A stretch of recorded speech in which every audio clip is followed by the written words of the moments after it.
কবি বুদ্ধদেব বসু রচিত নদীর স্বপ্ন কবিতা। কোথায় চলেছ?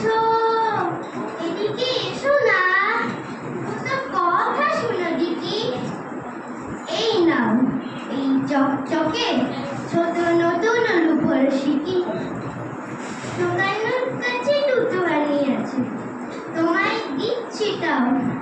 আমাদের যদি তোমার সঙ্গে নৌকায় তুলে নাও।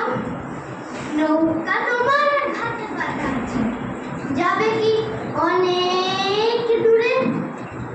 হয়ে পড়ি মাঝি, সাথে নিয়ে চলো আর ছোকানোরে। আমারে চেনো না, আমি যে কানাই, ছকানু আমার বোন। তোমার সঙ্গে বেড়াবো আমরা মেঘনা পদ্মা। শোনো, মা এখন ঘুমিয়ে আছে, দিদি গেছে স্কুলে। এই ফাঁকে মুড়িয়ে ছোকানুরে নৌকায় নাও তোলে। কোনো ভয় নেই, বাবা ঢুকনি তোমায় হবে না খেতে। যত